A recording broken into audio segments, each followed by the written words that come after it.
My mom texted. "We've all agreed. It's best if you stay out of the family from now on." I replied, "Understood." Then I pulled out of the real estate deal they'd been banking on. 48 hours later, my mom was crying, my brother was threatening legal action, and their realtor sent me a agree message. "Did you mean to tank the closing?" I smiled and wrote. I didn't lose $180,000 on this deal. And thank God for that. Because I was this close to wiring the funds when the text came and that changed everything. That money was meant to be my contribution. No, scratch that, my entire involvement in helping my parents buy a house. For Ryan and his new wife.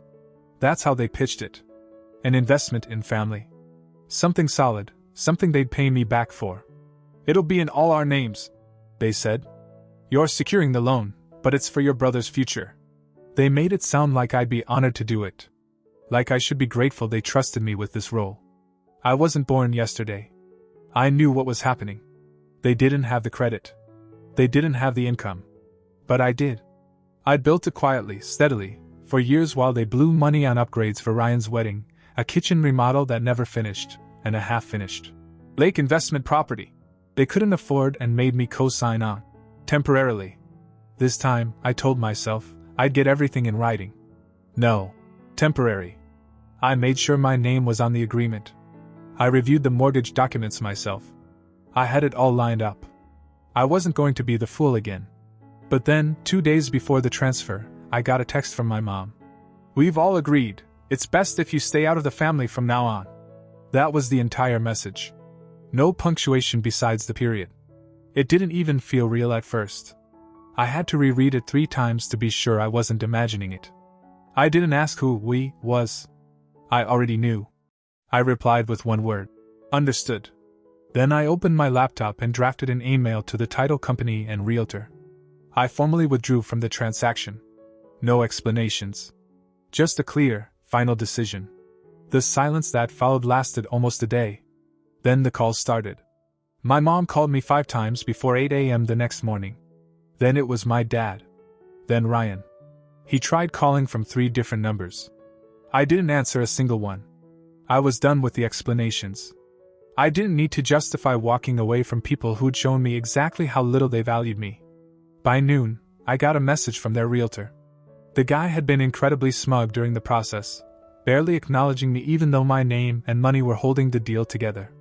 His text said, "Did you mean to tank the closing?" I replied, "Yes." He didn't respond. That evening, Ryan showed up at my place. He was outside yelling, banging on my door like a madman. I didn't answer. He left a voicemail that said, and I quote, "You think you're smart? This is gonna get legal fast." I saved it. At 9:27 p.m., my mom texted me again. It was long. Something about how she was emotional, how she didn't mean what she said. "We all say things we don't mean sometimes." Then came the guilt bomb. A photo of me and Ryan as kids, covered in ice cream, with the caption, "Family forever." I didn't respond. What they didn't understand is that I'd been slowly stepping back from them for years. I just never had the guts to cut the rope. I always gave in. Always bailed them out. Always made excuses for their entitlement. They never treated me like a real person with a life and boundaries. Just a resource. A tool to use when convenient. But this time, they pushed too far. They cut me out before the money was in their hands. So I walked. Calmly. Quietly. And the fallout hadn't even begun. The morning after I pulled out of the deal, the group chat lit up like it hadn't in months. Suddenly, I was interesting again. Ryan kicked it off. "You're really going to blow up everything over one dumb text?" Then my dad jumped in. "This is childish. You're hurting your own family." "For what? Pride?" And then my mom, trying to spin it into guilt before even attempting an apology. "I didn't mean what I said, Kurt. You're taking it too literally. It was a rough day. Can we please talk like adults?" No apology. Just revisionist history. No mention of the fact that they uninvited me from my own bloodline 48 hours ago. Now they were panicking because they realized the bank wasn't going to overlook the fact that 60% of the financing, and the only person with a stable income, just disappeared. I didn't respond. Instead, I called my lawyer. Told him I needed documentation drawn up immediately to sever myself completely from any ties to the property. He was surprised but not shocked. He'd met my family before during the lake property fiasco. He knew how they operated, entitled, manipulative, always just one misstep away from turning on each other. He said he'd have the paperwork ready within 48 hours. At noon, I got another message. This time from the realtor. Mark. Slick guy, always smiling, always talking like a sports announcer. He'd barely spoken to me directly during the whole process, just enough to make sure I signed what I was supposed to. Now he was all over me. I just got off the phone with your family. Everyone's a mess over here. Did you really mean to tank this closing? I sent back. Yes. 15 minutes later, he replied. You've cost them a fortune in penalties. You're not just backing out of a deal. You're sabotaging it. I didn't reply. So he added another one, like he couldn't help himself. You better not contact me again. I won't work with you on any future properties. This was insane. I just screenshotted it and archived it. I didn't need him. And I wasn't planning on buying anything tied to my family ever again. That night, Ryan called me 4 times. Then he texted, I'm serious. This isn't over. I'm talking to a lawyer. You're going to pay for what you did. There it was. I forwarded it to my attorney. He called me after reading the entire message thread and said something that stuck with me. Good thing they showed you who they really were before the wire hit. You dodged a bomb. The next day, the tone shifted from panic to pressure. My dad emailed me a PDF titled, Proposed Family Resolution. It was a joke.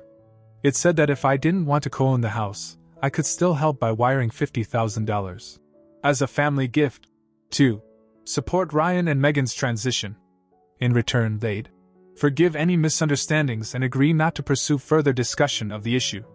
Forgive me. I didn't even reply. My mom followed it up with a voicemail. She was crying, or pretending to. Saying Ryan was spiraling, Megan was devastated, the whole family was breaking apart. She said she couldn't sleep.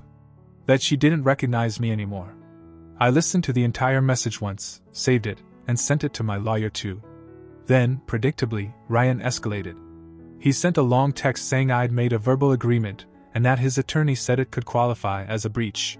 He said he was exploring damages. I knew what he was doing. They couldn't get the house without me, so they were going to try and shake me down instead. My lawyer called me right after reading it. There's nothing here. You didn't sign the final contract. There's no liability. It's empty noise. But save everything, just in case. It was pathetic. They went from banishing me from the family to begging, to threatening, to trying to gaslight me into giving them free money. I used to feel sorry for Ryan. Now I just felt disgusted. And the funny part was, they still thought I was going to fold. They didn't realize the game had changed. I wasn't negotiating. I wasn't reacting. I wasn't playing by their script anymore. But they weren't done yet. And neither was I. 3 days after the collapse, the closing date came and went. I almost forgot about it until I got a voicemail from the realtor. Not Mark this time, it was his assistant, Brooke. Her voice was tight, polite, and shaking just enough to be interesting. Hi Kurt, just calling to confirm that we've removed you officially from all documents. We'll be issuing notice to the sellers regarding the failed close. Mark would also like to inform you that due to the unusual nature of this experience, he will no longer be able to work with you or any of your affiliates moving forward. Thank you. A few hours later, Mark couldn't help himself. He sent a final message, like some dramatic exit line. You blew up your own family's life over nothing. Don't ever call me again. I replied. Don't worry. I don't need you. I wasn't bluffing. I'd already connected with a new agent through a friend, someone who specialized in solo buyers. I wasn't about to let their mess keep me from moving forward with my own plans. I had my eye on a property in Boulder, smaller but beautiful. It felt good. Clean. Mine. Meanwhile, the chaos on their end was only beginning. Ryan's dream house? Gone. The seller pulled out. Apparently, they'd already received a better offer after ours collapsed. The penalties were real too. My parents lost their earnest money, close to $20,000. Ryan blamed me for that. He texted, "This is blood money. You'll regret it." I didn't reply. Then, a week later, things got weird. My mom's Facebook went dark. Normally, she posted like clockwork, photos of Ryan and Megan, inspirational quotes about loyalty, and subtle digs at me that only I seemed to notice. Then suddenly, radio silence. I got an email from one of her friends. An old high school teacher of mine, oddly enough. She said, "Just wanted to check in. Your mom said you'd been hospitalized? Hope you're okay." Hospitalized? I called the teacher back and clarified. She was shocked. She said my mom told the church prayer group I was having a breakdown after sabotaging Ryan's wedding gift and was in some kind of rehab facility. I almost laughed out loud. They were trying to control the narrative. Since they couldn't get my money, they were going to destroy my credibility instead. The next day, Megan posted a picture of the house that never closed, tagging it as our dream that was stolen. No mention of me, but the comments were filled with vague shade. People can be so selfish. Family doesn't mean what it used to. Some wounds never heal. Ryan posted a photo of a pile of moving boxes with a caption, "Starting from scratch. Thanks to someone we trusted." It was clear they were trying to make me the villain. Publicly. Privately. Legally. But I wasn't rattled. Because I still had cards they didn't know about. A week before all this happened, Ryan had asked me to help him co-sign a small personal loan too. Different deal, different bank. I'd gotten all the documents in advance. I hadn't signed, but I'd reviewed everything. I knew exactly what he told the bank to get pre-approved. And he'd lied.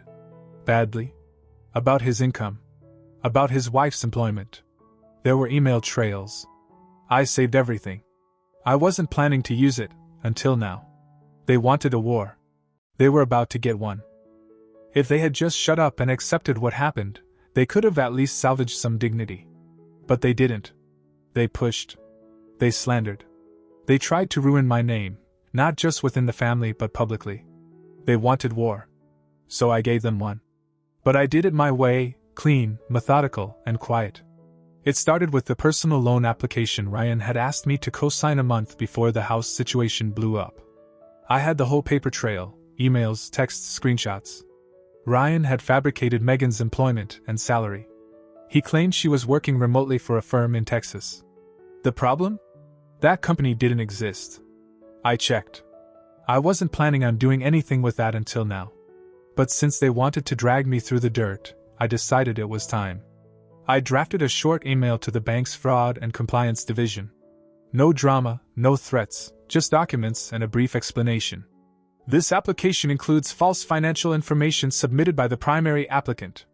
I declined to co-sign, but felt obligated to report the data provided. I didn't expect a quick response, but I got one 2 days later. They thanked me, said they'd be launching a review and would take appropriate action. Then silence, until Ryan texted, furious. "You reported me? My *****ing account is frozen. You better fix this." I didn't respond. I wasn't going to explain myself to someone who thought lying on a federal application was just bending the truth. That same day, I started digging into the lake property. The same one they begged me to co-sign on 3 years ago with promises it'd be flipped in 6 months. I never saw a dime from it. Never even got a thank you. They used my name to secure the mortgage, then left me tied to it like an anchor. Turns out, they hadn't paid property taxes in over 2 years. Total debt? Just under $5,000. The county hadn't moved on it yet, but the window was closing. I called a tax attorney and explained the situation. He walked me through the process of initiating a forced sale, since my name was still on the title. Within 48 hours, we filed formal notice of intent. That's when things exploded. My mom called 12 times in one day. Left a voicemail saying I was disgracing the family and humiliating them in front of the entire community. My dad emailed a threat that he'd drag me into court for defamation. I forwarded it to my lawyer. Then I filed a claim for the unpaid utility bills on that property. $3,870 still in my name. I had every invoice. I filed the claim in small claims court, had it delivered to Ryan's workplace. Publicly. Loudly. Then I did one more thing. The move that changed the tone entirely. I sent an anonymous tip to Megan's employer. Just a short message. Your employee may be involved in a mortgage fraud application using your company's name as false income verification. Suggest verifying with your legal department. I didn't need to watch the fallout.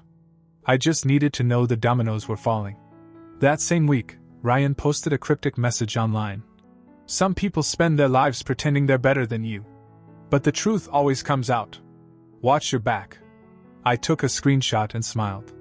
What they didn't understand was that I didn't want revenge for the sake of pain. I wanted consequences. Real ones. The kind that stick. The kind they couldn't cry their way out of or blame on. Misunderstandings. They told me to stay out of the family. They made their decision. I was just honoring it. It had been 3 weeks since I sent that last email.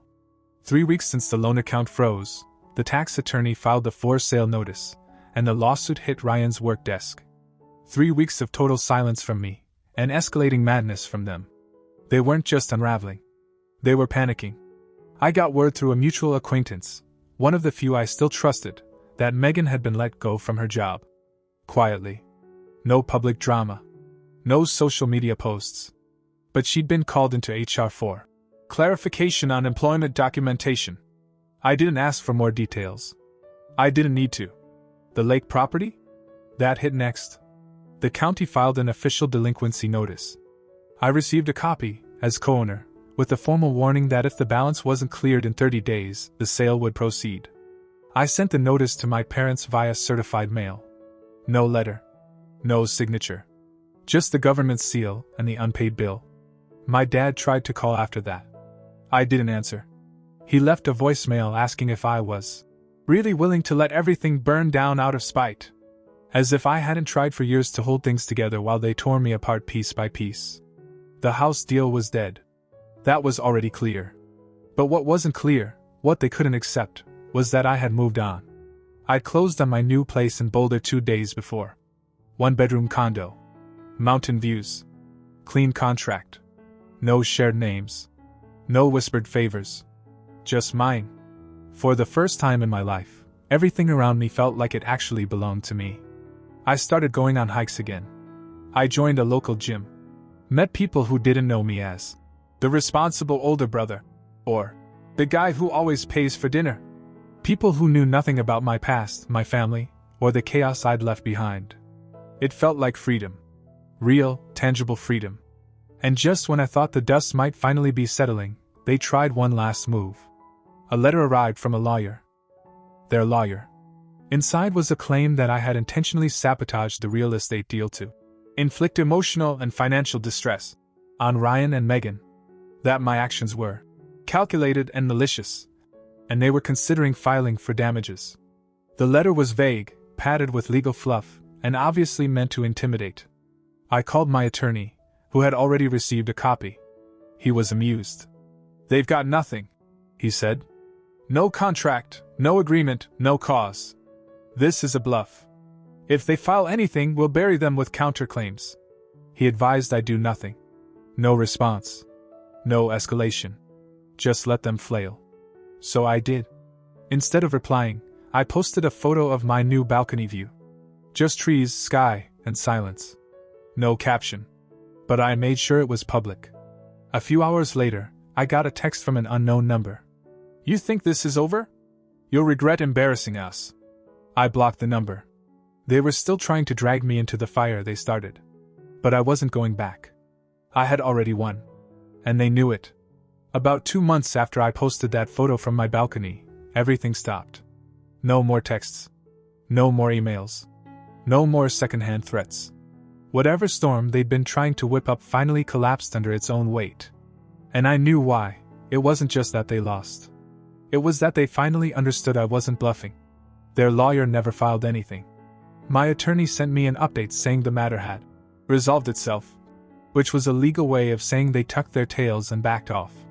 No apology, no admission, just a silent retreat.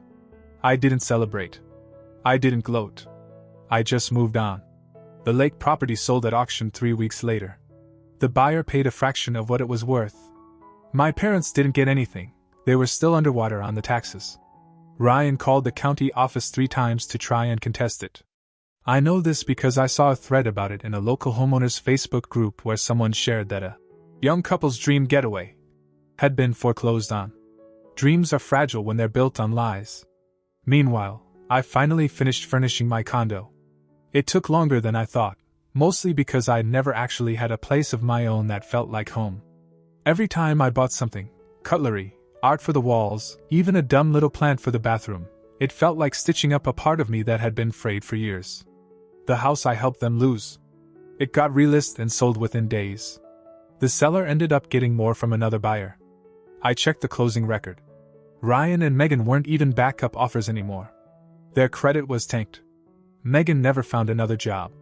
They were living at my parents' place, all four of them back under the same roof. The picture-perfect life they tried to manufacture online disappeared.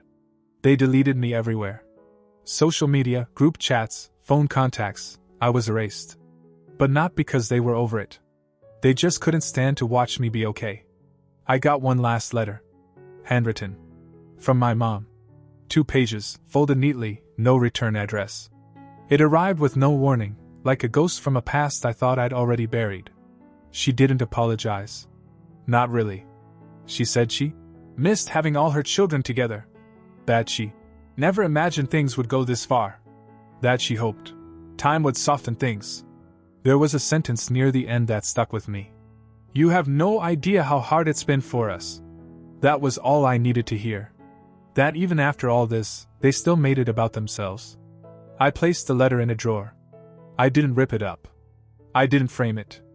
I just put it somewhere it couldn't bother me. And that was it. No apology. No reckoning. Just quiet, deliberate separation.